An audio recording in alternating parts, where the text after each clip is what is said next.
What is up, everyone? Welcome back to the Raw Prospect Podcast. My name is Amy Nixon. Today is Wednesday, September 7th, 2022. I'm recording episode 120. It's NFL predictions episode. Like our entire slate has already been predicted, game by game, team by team. We're going to go through it all.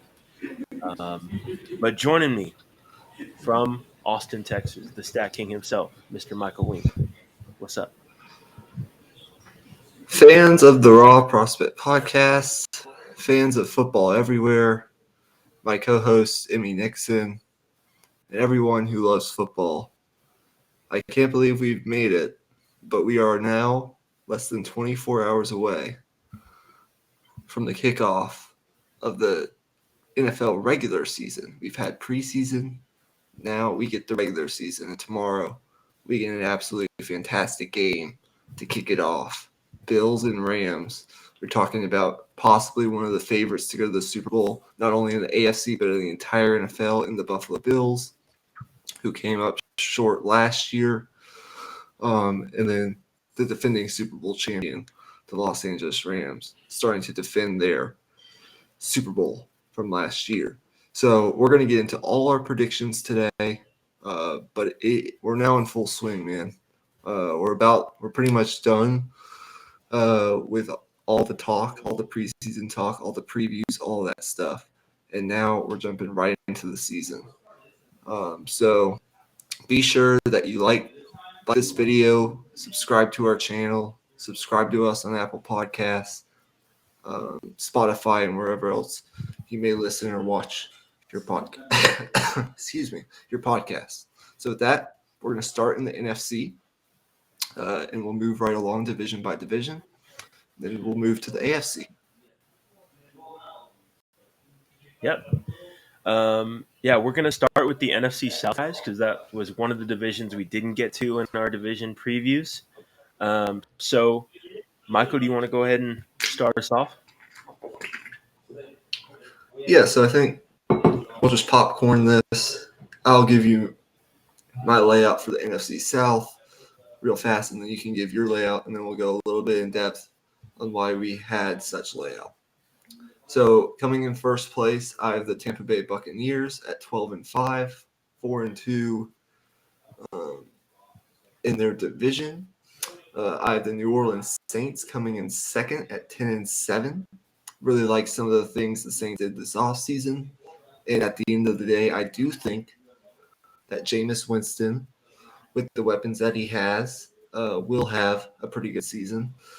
I have the Panthers in third at 6-11, 2-4 in the division. And call me crazy on this, but I have the Falcons in last at 2-15, last place in the division. All right. Well, for me, I had pretty similar. I had the Bucs at 13-4, first in the division. Tom Brady coming back. That team is still the favorite for good reason. Second, I have the New Orleans Saints at 11-6. Third, I have the Carolina Panthers at 7-10. And then bringing it up the rear, I have the Atlanta Falcons at 2-15 and 0-6 in the division. I don't have a particular reason for what like going 0-6 in the division. I wanted to more so get the prediction of the record right, more so than getting the game by game predictions right. So that's just how it happened to lay out for me. But go ahead and just give your reasoning for why you had it the way you had it. Well, I think the Buccaneers, they lost some pieces in the offseason. Their starting center, all-pro center, Ryan Jensen, goes down in training camp. He's out for the season. But at the end of the day, that offensive line, with some of the veteran pieces that they have, is still good enough, in my opinion. With Brady, we cannot doubt him. That's one rule that we have on this podcast. Do not doubt the GOAT. Tom Brady. It does concern me a little bit that I mean, always when you get a new head coach, it does concern you a little bit going from an offensive head coach to a defensive head coach. But I think Todd Bowles, with his experience, with the GOAT at quarterback, you still have Mike Evans, you still have Scotty Miller, you still are going to eventually get back. um, God, I'm Chris blanking. Godwin. Chris Chris Godwin, Russell Gage, and others. Cameron Brate is a fantastic tight end. I don't think he gets enough credit. And then the defensive front, as we know, is nasty. Vita Vea in the middle, being able to stop the run. Uh, Shaq Barrett, dominant pass rusher, along with um, Devin White, Levante David, and others. And then the back end, I think, with the front seven, with guys like Antoine Winfield, Logan Ryan, a veteran safety, Carlton Davis, and Jamal Dean. I mean, this roster, there are not a lot of holes on this roster. They're going to be able to run the football. And when Tom Brady's your quarterback, you have by far the most proven, best quarterback in this division. I think that's a theme you're going to see this episode. Best quarterbacks winning these divisions, and the Buccaneers will win this division. Now, the Saints are a very interesting team. They, of course, have Michael Thomas coming back. They have Alvin Kamara. They have some other weapons. The defense has always been solid. You promoted your defensive coordinator to to head coach, so you have two defensive coaches right now at the top of this division. But I do think the Saints, for me, it all comes down to Jameis Winston, and for me, I feel like he's going to have a good season as long as we see some of the things that we saw early last season, where he's making good decisions and not turning the ball over. So yeah, I think they're going to be a good team. The Panthers, this is a big year for Matt Rule, but ultimately, they have a lot of tough games on their schedule. I know Baker Mayfield is starting at quarterback, but I don't know. I just don't really see it. It's unfortunate. And then the Falcons, they're really in a rebuild, and I think if you want to make this rebuild go the way you want, like, you shouldn't be wanting to win a lot of games. So whether it's 1-16, 2-15, maybe you get the first pick in the draft. I think that's where you want to be if you're a franchise in the Falcons position.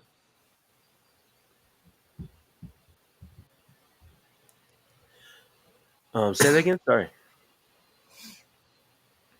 Oh, I was just talking about how the Falcons, I mean, you draft Desmond Ridder, you have Marcus Mariota, but for the Falcons, it really wouldn't make sense to try to win like games, because I think it's more important right now for the Falcons that they look for that long-term solution at quarterback. But I think it's a hard balance, because if Mariota struggles early and this team is, 0-6, 0-7, and they decide to put Desmond Ridder in, and then they start winning games, well, then you're knocking yourself out of, a good draft position. You might just be in that, I don't know. It's a tough situation for the Falcons to be in my opinion. You know what I'm saying, though. Yeah, I got you. Yeah. I'll just run through the division from the top as well, but I'll just add on to your point real quick on the Falcons. I mean, you're exactly right. It's just, how long of a leash does Marcus Mariota have? And if they are losing and he's playing well while they're losing, will they still let him keep playing?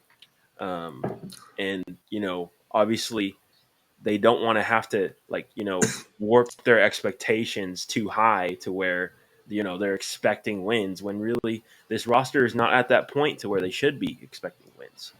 So I think the best case scenario is they let Marcus Mariota play out the year, and hopefully he stays healthy as well. That's another key point with Marcus Mariota. But I'll get into all that later when I cover the Falcons, and once I go through the division here. Starting with the Bucks, I liked everything you pointed out with the defense, especially. I think the front seven is getting overlooked a little bit with the loss. He's a free agent still. He could still come back. The loss of Ndamukong Suh. Um, but, they still have, a fantastic front seven, and they also have youth within that front seven as well. They also have that defensive end they drafted in the first round of last year's draft. Um, I believe his name is Joe Tryon, I think. Um, but anyway, just that front seven is definitely getting overlooked. And then obviously on the back end, you have Jamel Dean, who you just gave that big contract to. So for me, with the Bucks, the worst case scenario is if they have major injuries, because that depth, as the years go on with this contending era of Bucks football, that depth is going to start to diminish a little bit as more and more contracts are given out. So that's the one question I have with the Bucks. And then the Saints, I'm someone who was extremely high on the Saints before the last 2 weeks happened. If you didn't know already, Chauncey Gardner Johnson was traded to the Eagles about a week and a half ago. He was a key player in that secondary, one of the most underrated slot corners in the NFL, with the versatility to be able to play safety in different points as well. And then, of course, you have the whole situation with Marcus May. We don't really know what's going to happen with that. I think it was a DUI situation. So there's going to be some type of punishment given out there, possibly. So I'm not quite as high as on the Saints defense as I was a couple weeks ago, but I still think this roster is fantastic with all the moves they made.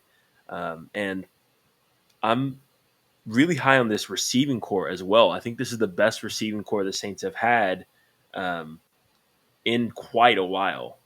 So hopefully, with bringing back Michael Thomas, the injection of a possession receiver like Jarvis Landry, and as well as the youth of a rookie like Chris Olave, picked 11th overall, I think that'll really help bring more explosiveness to the offense as well. Um, and then the Panthers, um, I had them at 7-10. Um, I think the limitations of the roster will catch up to them. They have a defense that has high upsides week to week. I think they'll have games where they look great. I think they'll have games where they look eh, you know. And I think ultimately where the offensive line is at is going to be what holds them back. I think Baker will have a good year. I think um, ultimately he's going to be able to play well enough to earn the trust of the organization. It's just whether or not um, the organization chooses to move on with the coach you mentioned earlier, Matt Rule. It's a big year for him, as you mentioned. And then the Falcons. I touched on it earlier. It's probably the most questionable quarterback situation in the league, right up there with probably Seattle, I'd say. Um, but Marcus Mariota, has shown good things in the preseason, but I just question, the amount of weapons they have. Will they be able to run the ball? Their offensive line, I think, is average, but they do have holes at certain spots within the interior of that O line. So my question with the Falcons is, will they be able to do any particular one thing good enough to be able to not only be competitive, but in order to win games? And for me, ultimately, when predicting, the answer was no. So that's why I had the Falcons at 2-15. Yeah, I think we agree for the most part there. A little differentiation in the records there, but I think we agree on the hierarchy of the NFC South. For Right. me, it came down to some weird tiebreakers, but the only team I had making the playoffs from this division was the Tampa Bay Buccaneers. I had the Saints barely missing out at 10-7. Interesting. Okay. Well, for me, I had both the Bucks and the Saints making the playoffs. I actually had the Saints in the 5 seed. Like I said, I'm very high on the Saints, and I also just think um, the NFC wild card picture is pretty wide open. Which is what I'm going to be referring to a bit later once we get into our bracket. But with that, I guess I'll just run through the records again, and then we'll move on. I had the Bucks at 13-4, Saints at 11-6, Carolina Panthers at 7-10, and Atlanta Falcons at 2-15. Yeah, I had the Bucks at 12-5, the Saints at 10-7, the Panthers at 6-11, and the Falcons at 2-15. All right. Okay. Now we can move on to our next division. Do you want to do the NFC North next? Yeah, let's do the NFC North. All right. So real fast, in the NFC North, I have the Packers at 12-5, winning the division, barely edging out the Vikings at 11-6. I have the Lions, who we've spoken about a lot so far this offseason, at 7-10. Massive improvement there for the Lions, coming in third in the division. And then I actually have the Bears at 3-14. Okay. So almost the exact same records for all four teams. For me, I had the Packers at 12-5 as well. Vikings at 10-7 also. And then the Lions at 7-10 also. But then I had the Bears at 4-13. So pretty similar there. I'll just run through my analysis real quick. For me, the Packers, I think there's a lot of questions going on about this receiving core and what it might mean for the consistency and explosiveness of their offense. But for me personally, I value you know differentiating skill sets within receiving cores. And what that means is, I want, a possession receiver, a deep ball threat, whatever the case may be. And then, you know, probably just like my number one X receiver. Like I want, a differentiating, you know, amount of roles that can be filled within my receiving core. I think that's how you get, the most out of um, a receiving core that may not have the guy necessarily. So I think that's where I'm at with the Packers. I think it'll take time for those rookies to fit into those archetypes, but I think eventually by week 5, week 6, possibly I think you'll start to see Romeo Dobbs, Christian Watson, and all those guys start to fit into those roles, and then the Vikings, I had at 10-7, just barely creeping into the playoffs, into the 7th seed. Um, for me, with the Vikings, it was all about you know managing whether I thought their close game luck would shift, and I think it will. I think with the coaching changes they made, and also the way those coaching changes fit into the personnel they have, are going to pay dividends in those close games. Um, as we talked about a lot last year, the Vikings were in the lead in a lot of games. They were extremely competitive for a team that missed the playoffs. So I think with the changes they made, I think they're going to be able to win out in a couple of those close games that they weren't able to last year, and be able to make the playoffs.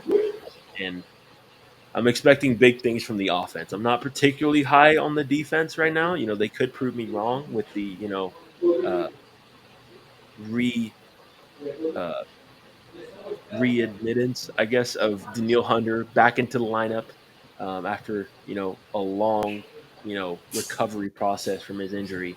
Um, but I think they're going to be a offensive team first and foremost, and then the Lions. Um, I think the Lions. The question for me was, will the roster talent be able to catch up to what was a very well coached team last year? And for me, ultimately, the answer was kind of.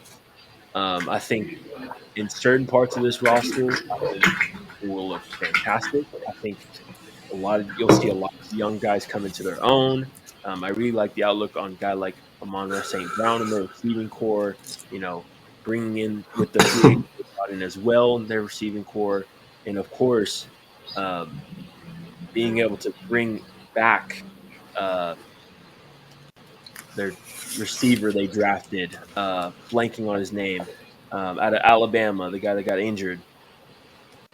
Help me out here. Jalen Williams, I think. No, not Jalen. Oh yeah. Shoot.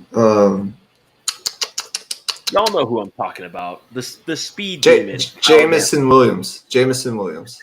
There it is. Thank you. Um, bringing him back into the lineup will also bring another explosive element. So ultimately, I think they're just going to be an extremely competitive team. I think they'll probably lose a few close games here and there, but I think it'll be um, overwhelmingly positive for the Lions this season. And then the Bears, not much really to say here. I just don't think their roster is up to par, and I think that's by design. I think they're willing to go through this rebuilding process.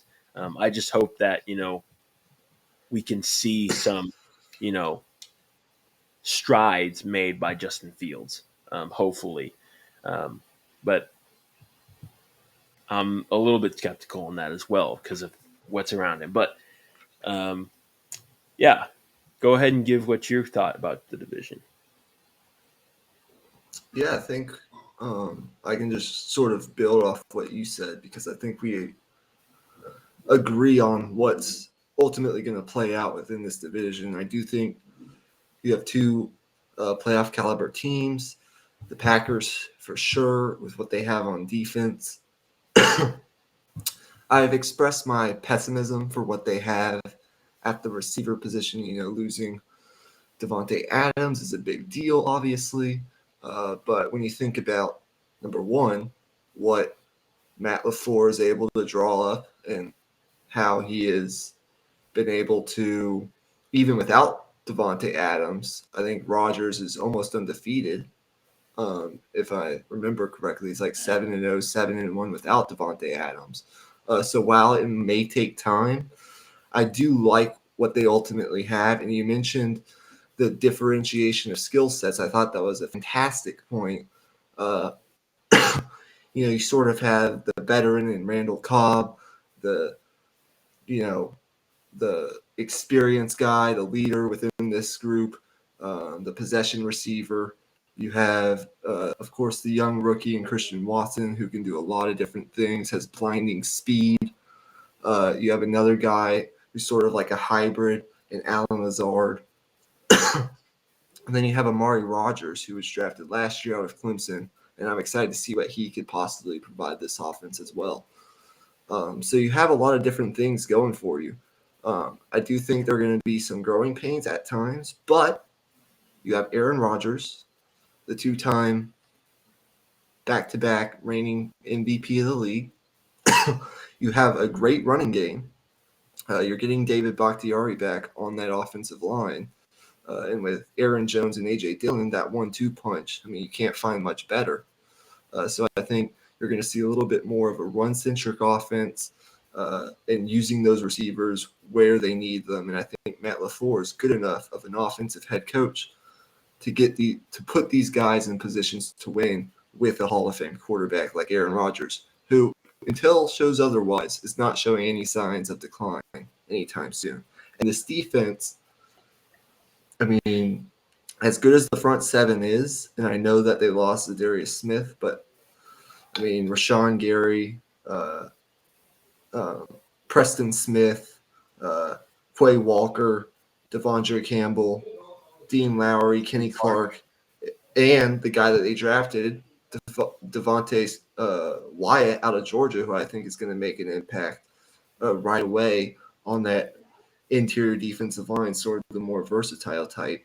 As good as this defensive front is, and it's really good, I think the strength of their defense, to be honest with you, is their secondary. Jair Alexander, he's coming back, the top graded corner from 2020. according to Pro Football Focus. He's coming back healthy. Rasul Douglas, really underrated year last year. 5 interceptions, a veteran guy who knows what to do, knows his role within this defense. I believe he had 2 or 3 pick sixes last year, if I read that correctly.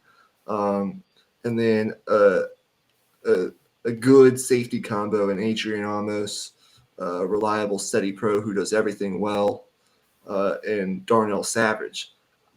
With a shutdown corner like Jair Alexander, this pass rush, even without Zadarius Smith, and a Hall of Fame quarterback with an offensive head coach, a great running game with a stable of good running backs, and some young receivers with a differentiation of skill sets, even though I still have my questions about what they're going to get from the receiver position.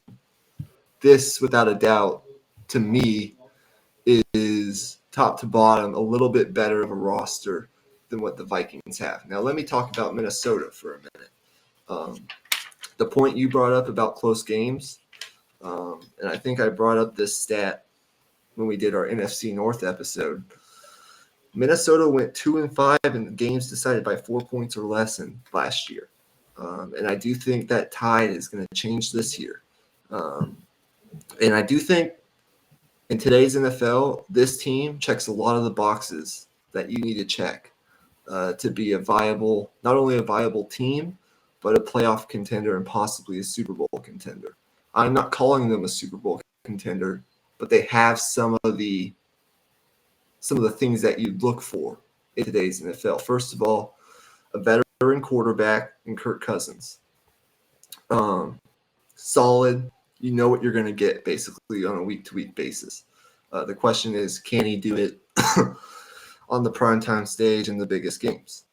But he's good enough to get you to the playoffs and possibly win a game or two, in my opinion. You have Dalvin Cook, and Alexander Madison at the running back position.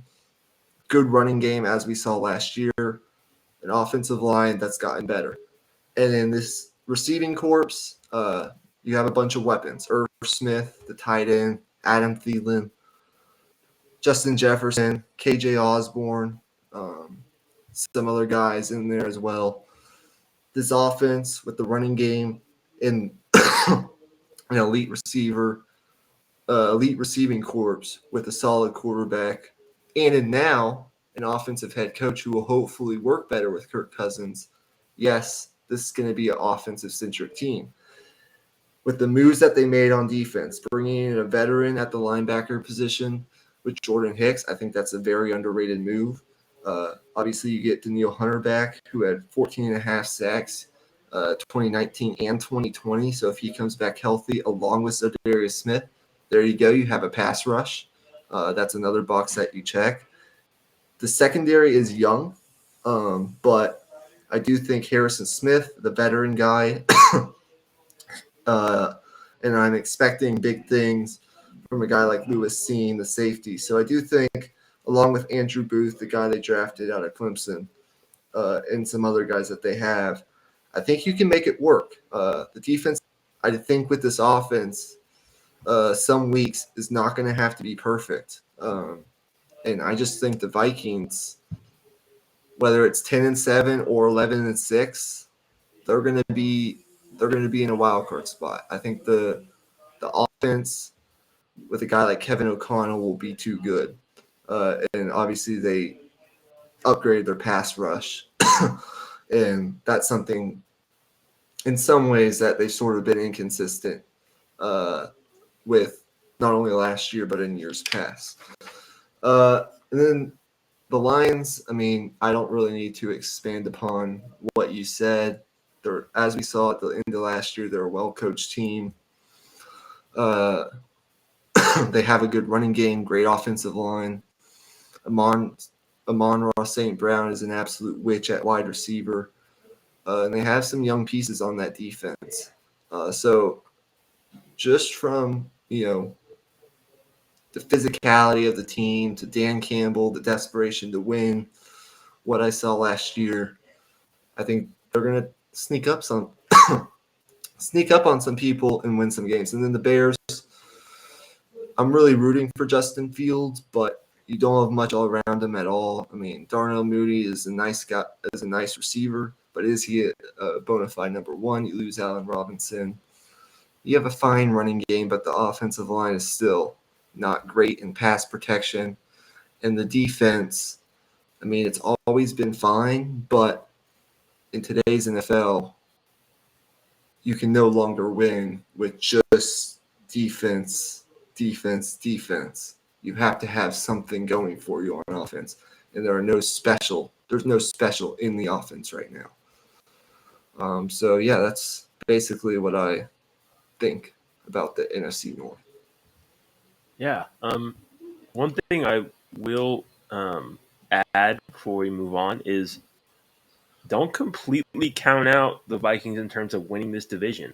If everything goes right, and obviously a lot has to go right in terms of winning the division with the bad man Aaron Rodgers in it, but it could happen. This offense is really explosive, and I think that to me is enough to be able to keep them in games. And you'll have a chance to win every week with that foundation on offense, with all those weapons, with all those explosive plays.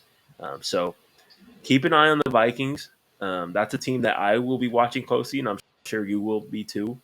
Um, and definitely don't underestimate them. I think they'll be making noise this year. Um, but that's the end for the NFC North. Now we will move east, and this is where my predictions get a little bit spicy. Um, as you know, I am a Cowboys fan, um, but I think you'll find that my predictions will be quite surprising um, from coming from a Cowboys fan. So let me just get into it.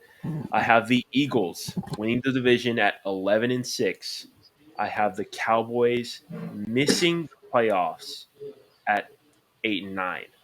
And then I have the Washington Commanders at 7-10. Then the Giants at 4-13. Let me just run through it real quick. Um, the Eagles, I'm I'm extremely high on the Eagles. I think their schedule works out well for them. I think the way this team is built, they match up well with the Cowboys, and that's their main competition for the division, as you know. Um, and I really do think this team, if Jalen Hurts takes a step, will be, legitimate a legitimate playoff threat. I wouldn't say contender or anything like that yet, but I would say threat for sure. And this roster is completely loaded. Obviously, with the addition of AJ Brown in the receiving core, a receiver that a lot of people are forgetting, who I was extremely high on coming out of the draft, a former Heisman Trophy winner, Devontae Smith, coming back in his second year, could have a huge year as well. A tight end that I really, really like, Dallas Goddard, super athletic, super explosive.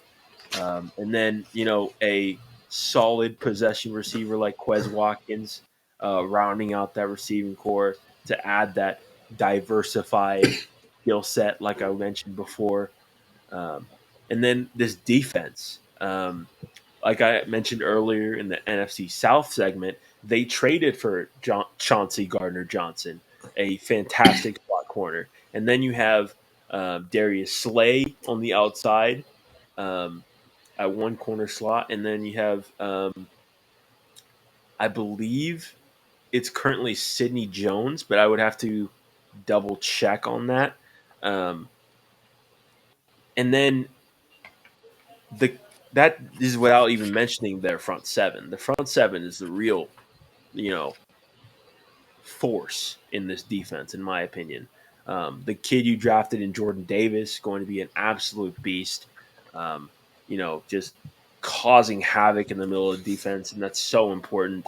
And then drafting uh, linebacker uh, out of Georgia, small guy, super The like Kobe Dean. tackle machine. Yep, N'Kobe Dean. Drafting a Kobe Dean in the third round, huge steal there. And then you have I'm blanking on names today, guys, but their front seven is absolutely loaded. Trust me, I did my homework on this. I just don't have the names in front of me. Um, yeah. Point is, I'm super high on the Eagles, and I think you know it all comes down to Jalen Hurts. And ultimately, I just have a lot of faith in what Jalen Hurts can do. Even as a Cowboys fan, I don't know how you could really hate on Jalen Hurts, man. I don't know how you could hate Jalen Hurts. He's just a fantastic leader, which also plays into this as well. And also, just he has shown to improve his mechanics in his game every single year, and I expect that to continue. Um, and now to what you all have been probably asking about, the Dallas Cowboys. Why do I have them at 8 and 9? To me, it comes down to their schedule. Um, I think you come out early. You have two home games against two Super Bowl contenders, teams that have been in the Super Bowl the last two out of the last 3 years, um, in the Bucks and the Bengals, and you very likely could start out 0-2, which really could put you in a hole there, which you can recover from, but it would be very difficult. Um, and then you have a couple division games where you can bounce back a little bit. Um, and then you have the Rams and the Eagles back to back on the road, um, traveling from coast to coast as well, which definitely plays a part in this as well. And then you have the Lions, a team that is feisty and could catch you sleeping if you're not careful. And then the Bears, that's a winnable game. The Packers, that's always tough playing in Lambeau Field. Um, and then the Vikings. So overall, I just think, just to put it simply, I don't have to go through this entire schedule here. Their tough games are mostly um, at home early, but in the middle of that schedule, it's just a gauntlet of tough road games. And I think that's going to be really tough to handle. I think, there's a good chance they get through all that because I do have faith in Dak. You know, I really do think Dak is, a top 10 quarterback any given week. He's very consistent, most of the time. Um, but I think the roster has holes. I think um, it's worth mentioning that this team got worse. I think um, the difference is going to be clear once the season begins, and the depth, those depth pieces that really filled out the edges of the roster, um, are not going to be there. So I question a lot of things with this Cowboys team, just to put it simply. And then the Commanders and the Giants. Commanders are a middling team. They have roster talent, but I don't think they're going to be going anywhere. They could prove me wrong though. And the Giants, I I do like Brian Dable, but I think it's going to be a transition year for them. I think it's going to be time to move on from Daniel Jones ultimately. For me, I agree. I actually have the Eagles winning the division 10-7. I have the Cowboys a game better than you predict. I have them finishing with the winning record, barely over 500 at 9-8. Ultimately, they miss out on the playoffs. I have the Commanders at 6-11 and the Giants at 3-14. For me, I just have no belief in Daniel Jones right now. I have to see it to believe it. Haven't seen it yet. You've seen it in little flashes here and there. We know they have weapons offensively, but to me, with some of the injury issues you have that have been reoccurring lately within that offense with some of those main pieces, the Saquon Barkleys of the world, Kenny Galladay, who when he was on the field was somewhat productive, but the problem was being on the field, and that's a big problem I think with a lot of the players on this Giants offense. Just some inconsistency there. I do think that Giants fans can take some solace in the fact that I really do like Brian Dable. And I think once he sees what he has in Daniel Jones, and with some of the pieces that they drafted, um, I do think there's some young talent on this roster, no doubt.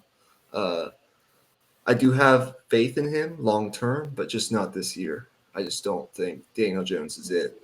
Uh, Sort of the same thing on the Commanders. We said this in our NFC East episode.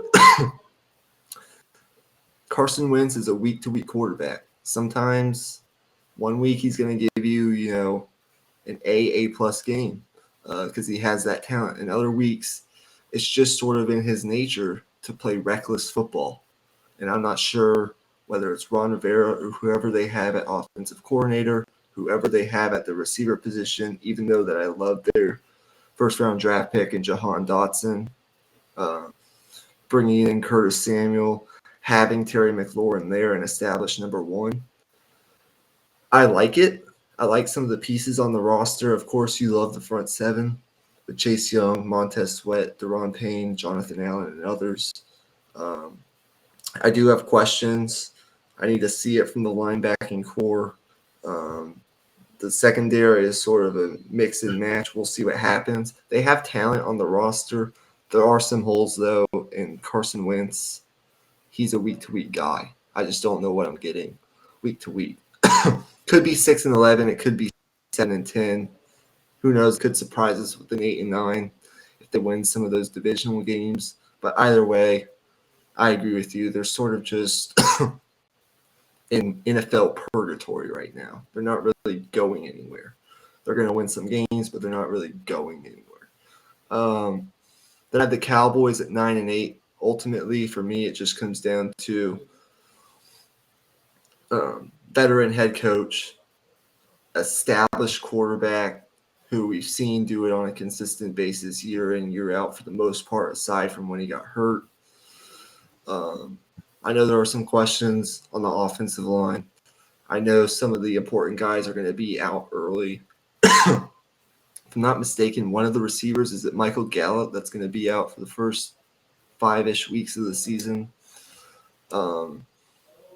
They do have some injuries that they're dealing with, but love Micah Parsons on that defense. Still love the defensive front. And I just think the Cowboys, with a veteran head coach, the most established quarterback in the division, the most consistent quarterback in the division, will find a way to win some of these divisional games and keep their heads above water. At the end of the day, finishing 9-8. But I can see where you're coming from an 8-9 perspective. And when we get to the AFC, some people might be surprised at what I have the Steelers finishing. But we'll get to that when it comes. And then I have the Eagles 10-7. Team that made the playoffs last year and just got better. At the end of the day, you need weapons. You get A.J. Brown. You have the receivers. I think offensive line is good. They're really good up front, whether it's defensively or offensively. Getting a guy like Jordan Davis, an absolute monster. And then the secondary, some of the moves that they made back there, I like that as well. I had my doubts about Nick Sirianni last year, but he proved me wrong. And I think it's going to be hard. What they win last year, 9-10 games. I just think in today's NFL, with still some inconsistency at quarterback, it's going to be hard to win more than like 10, 11 games. But you do have this division. And I do think this roster is good enough to win 10, 11 games. But I have them going 10-7. With, I think, the least amount of holes in their roster going into the season. Okay, yeah. We're pretty much on the same wavelength there. I'm a little bit surprised you're kind of as low as me, nearly on the Cowboys, but I think, I mean, that says a lot about where that roster is at. But with that, we're going to move on here, guys. We're going to go ahead and move on to the last division in the NFC, the NFC West. So for me, I had the Rams coming out on top in the division at 10-7. A little bit of Super Bowl hangover. I'll get into that later. And then I have the San Francisco 49ers also at 10-7, and then losing out from tiebreakers against NFC foes. And then coming in third, I have the Cardinals at 8-9, and then the Seahawks at 3-14. Interesting. I actually have the Rams at 12-5, winning their division. I'm high on the Niners. I'll get into this a little later, but 11-6.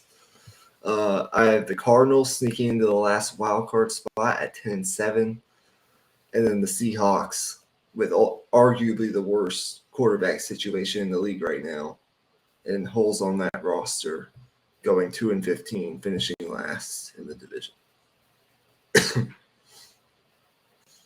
So I have three teams from this division making the playoffs. But why don't you go ahead and give your explanation? Yeah. Okay. So for the Rams, I think, coming off, the Super Bowl, I think, getting off to a good start will be big for them. I think they have the opportunity to, but you have some division games early that'll be pretty important. You have the 49ers in week 4, and obviously the 49ers later on is going to be week 8. So both games within the first, half of the season, with your main division rival there. And for me, I just think with the NFC West playing the AFC West, I think there's a lot of, there's not a lot of room for error there. You got to be on it with against those teams in the AFC West. They're no joke over there.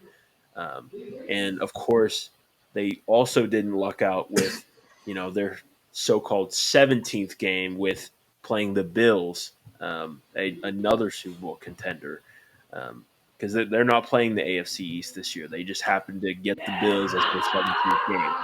So I question some things with their schedule. I think I also don't like what I'm hearing from the Rams camp about Matthew Stafford. I question that a little bit as well, and I also just think, it's hard to predict the injury part of things, but I think they did have a lot of injury luck last year, and their roster isn't as deep, to put it simply. They lost a lot of key guys, like a guy like Darius Williams, guys like that who were key parts of this roster, and they were stars, so to speak. Andrew Whitworth, their left tackle for so long, retired. Guys like that, all around their roster, like here and there, all departed. So I think some of that contribution is going to be hard to replicate. So that's why I have a little bit of the downgrade, but they still do win the division. And the 49ers, for me, it's just um, I think I have them getting off to a slow start. They do luck out with the schedule that they get. Getting the Bears and the Seahawks early, hopefully getting off to a 2-0 start, like I have them at. Um, but I just think I trust Kyle Shanahan to have the the implied offense with Trey Lance in the lineup.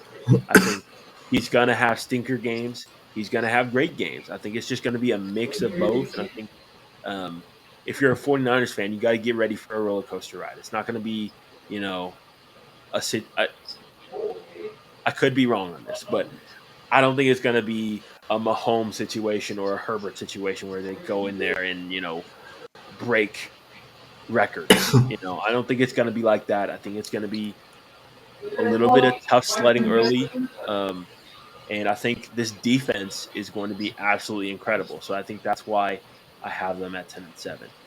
And then the Cardinals. It's pretty simple for me.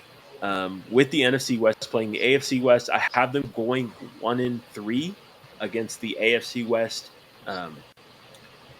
Regardless of which game they win out of that, it doesn't matter. I think they'll go 1-3 against the AFC West regardless. That's three of their losses right there. And then I have them going 3-3 against their division. So there's six of their nine losses right there. And then beyond that, I think it's just hard to overcome that. They got, games against, their other games are against, the middling, feisty teams, like the Saints and the Patriots, for example. And I don't think they particularly match up great with those teams either. So um, that's why I have them at 8-9. I could be wrong there, though. I wouldn't put it past Kyler Murray to, pull some games out of his ass. That sounds weird, but you know, you know, pull a rabbit out of a hat and win a game somehow. Like that's just what he does. But nevertheless, I still do have a lot of those questions. Then the Seahawks. I think it's just lack of roster talent, questions at quarterback, combination of everything. I do think there's a chance that with them being a Pete Carroll coach team, that they can eke out some like some games that they aren't necessarily supposed to win and maybe get to like 5 wins. But to me, that's their ceiling right around that range. So yeah, Yeah, I don't know if you want to do that if you're Seattle. To me, the best path for Seattle is right now you have two quarterbacks, which means you don't have one. Drew Lock just isn't it. I'm telling you right now, he's just not. And then Geno Smith, look, he's won some games. He's a veteran guy. He knows the offense. And he can make. I mean, he has NFL level arm talent. He can make some of the throws that you see other NFL quarterbacks make.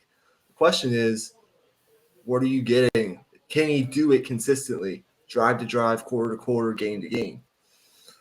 You have weapons at receiver, but there are just too many holes right now on that roster.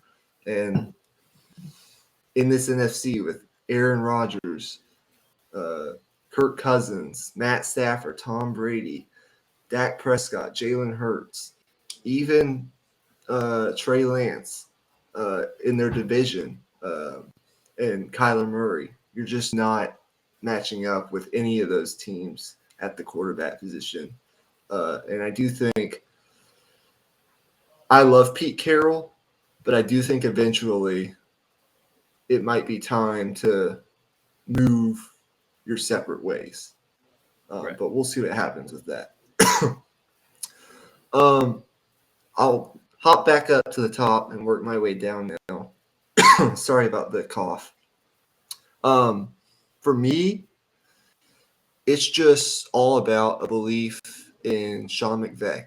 I know that they lost some key pieces, but to me, this Rams team still checks all the boxes you need to be not only to win this division. I mean, say what you want. We still have our uncertainties with the Cardinals. We still have some questions with the Niners.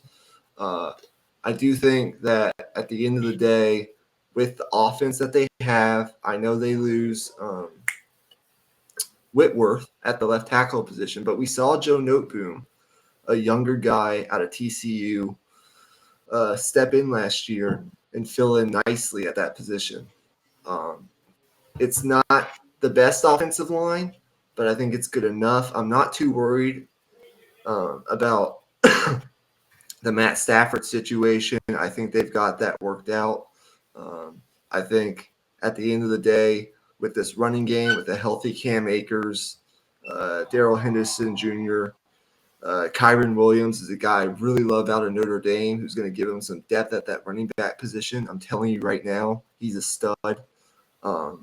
And then one of the best receivers in the game, Cooper Kupp. You add Allen Robinson to this receiving core, surrounded by Van Jefferson and others. and you have Tyler Higbee, who's a fine tight end. I just think the offensive line's good enough. I've heard, I have a little bit of concern about the Matt Stafford injury, but at the end of the day, if he says he's all right with this running game, I think they'll be able to work through that.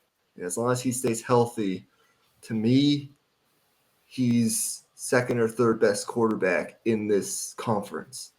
And that alone, I think, on most Sundays with all these weapons, and Sean McVay, arguably the best coach in the conference, will get the job done. And then on defense, they're still loaded. I know they lost Von Miller, but you can't keep everybody. You still have Aaron Donald, Greg Gaines up front, along with Ashawn Robinson. Look, say what you want about Bobby Wagner. His time came to an end in Seattle, but he's a veteran, only 31 years old, can still play. We've had questions about this linebacking core in the past, but you bring in a veteran like that, still very productive, 100 tackles in 10 straight seasons, not showing any signs of slowing down anytime soon. Plug him right into the middle of this defense with some of the younger linebackers that they have, Ernest Jones, Justin Hollins, and others. I think he'll be able to help them. And then Leonard Floyd is still a solid veteran guy who can get after the quarterback. And then the secondary, you have a shutdown corner in Jalen Ramsey. I love what Taylor Rapp, the versatility he gives you at safety. They use him a lot in the box in the running game. In some of those heavier, run packages, but he's a guy who was very productive, and he has 8 interceptions in 3 seasons. And then, Jordan Fuller is a guy who's coming back from injury, third-year guy out of Ohio State who has talent. Troy Hill, a veteran. And then Darian Kendrick, a guy that they drafted out of Georgia from that historic defense. I think he'll be able to see the field early, and he'll make an impact. To me, this is just too good of a roster up and down. It might not be 12-5. I might be wrong on that, but I think they're going to win 11 or 12 games. I do not think the NFC is – it's good, but I think the Rams – I don't know. I'm high on the Rams. Let's just say that. The Niners, I'm also really high on the Niners. Look, this roster is too good to punt on the season. If Trey Lance struggles early, well, guess what? They have a safety net in Jimmy Garoppolo. And we know that, say what you want about Jimmy Garoppolo, with this roster, he's proven he wins games. At the end of the day, he wins games. That's a fact. And with what they have on defense, Kyle Shanahan, an offensive head coach, the weapons that they have with Kittle. Of course, the question is, can he stay healthy? I love the running back, Elijah Mitchell, and the guy that they drafted last year out of Ohio State, Trey Sermon. They actually cut Trey Sermon. They actually cut him. What's up? They actually cut Trey Sermon, which was interesting, but sorry. Oh, they did? Well, that's interesting. But I still love Elijah Mitchell. Some of the other guys that they have, they'll figure it out. They also use Deebo Samuel in the running game as well. Offensive line will be good. Trent Williams is still one of the best left tackles that we have in today's game. Brandon Ayuk is a guy I love as a number 2 receiver behind Deebo Samuel. And then you have George Kittle. The pass rush will be awesome. I'm looking for another step out of Javon Kinlaw, the guy out of South Carolina. Obviously, Fred Warner, one of the best linebackers in the league, manning the middle of that defense along with Dre Greenlaw. And then the back end, you add Travarius Ward in that secondary to go along with Jimmy Ward at safety. I think it'll be a good secondary. They don't have to be perfect with the pass rush that they have. I have them winning 11 games. I think Trey Lance is going to play well, and if he doesn't, we've seen what Jimmy Garoppolo is able to do with this roster already. So I don't know. I like the 49ers and where they're going. I like their roster. And then the Cardinals, this is where we could have an interesting conversation. Look, I know DeAndre Hopkins is suspended the first, 6 games of the season. You bring in Marquise Brown, who already has some previous experience, some built-up chemistry with a guy like Kyler Murray. They check the boxes, offensive head coach, dynamic quarterback. You still have receivers. I think Marquise Brown is going to have the best year of his career. And once DeAndre Hopkins comes back, along with the tight end that they have, I think it's Zach Ertz still, if I'm not mistaken. And then solid running game with James Conner. I think Cardinals are going to be one of those teams, and we've seen in the past couple of years get out of the gate fast. Now, it might not be to the extent that we've seen in past years just because of what their schedule presents early, but we know that this offense thrives in September and October. They're going to win some games. And if my question with the Cardinals really isn't about anything to do with their roster. I love some of the young pieces that they have on defense, and I'm just counting on them to step up. And even if they don't, I think Kyler's good enough to win you games at quarterback. But at the end of the day, to me, the question with the Cardinals is, what do you do in November and December? When the weather changes and it's a different type of game. We've seen them get hot early, come out of the gates hot, but Kingsbury's record after Thanksgiving is sort of that problem that a lot of other coaches who have been fired in years past have had. That's my question. What do they look like late in the season? But this is a team that made the playoffs last year. They have an offensive head coach, dynamic quarterback. They have weapons. They're going to score points, no doubt about it. The defense, there are question marks, but I do think at the end of the day, I don't know. I might be wrong, but I have them going 10-7, splitting in the division, just like you had at 3-3, but maybe winning some of those 50-50 games that you have them losing. And I think that's just feel Right. and trust in Kyler Murray and Cliff Kingsbury. Right. Yeah. Exactly. I'll add one thing on the Cardinals as well. In terms of your question on what will they look like in November and December, I think it just comes down to, can Cliff Kingsbury come up with the adjustments? Um, we've seen it in past years. They come into the season with a great offensive game plan, a great offensive outlook, and then later in the year, the teams figure out who they are, what they do, and they get the film on them and they know how to stop it. And the Cardinals either aren't able to adjust or they just don't.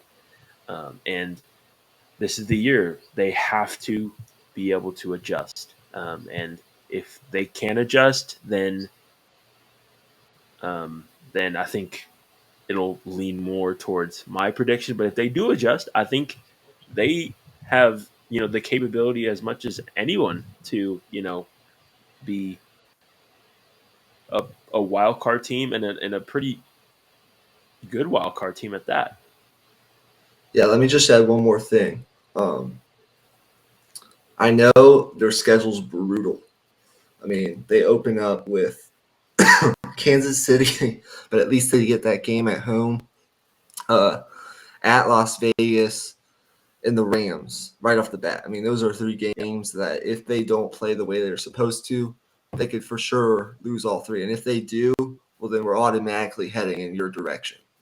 Because 0-3, I think, is just too big of a hole to dig yourself out of to get to the wild card spot in this conference with teams that I think are going to be in the hunt, like New Orleans, the Eagles, possibly some others. I don't know. We'll see. But yeah, that schedule's brutal. But don't forget, and I'm not saying this is going to happen again, but The Cardinals last year, they played a tough schedule. And if you remember correctly, and I'm not saying this is going to happen again this season. I'm not predicting this whatsoever. But they came out of the gates and they were not only did they beat good teams, but they were blowing them out of the water. I mean, 38-13 at Tennessee in a road game week 1. They beat the Rams in week 4, 37-20. They went on the road and beat what we thought was a good Cleveland team, 37-14. They beat San Francisco on the road, 31-17. They were beating good teams last year. They beat I think there was one more. They beat Dallas late in the year. And there's some others in there. But for me, I think they've proven that they can hang with some of the other good teams in the NFC. And I don't know. We'll see how that goes. But I wouldn't doubt their ability to win some of those 50-50 games. And that's why I ultimately have them winning a couple more games than you do. But at the end of the day, it's the NFL. And either of us could be right at the end of the day. Yeah. And it's really just predictions are what they are for a reason. It's just gut feel for the most part and just going off what we know. So that's going to do it for the NFC. Thanks so much for watching. If you enjoyed that video, make sure to click on one of these 2 videos right here, our latest video right here on the left, or the video YouTube recommends for you on the right.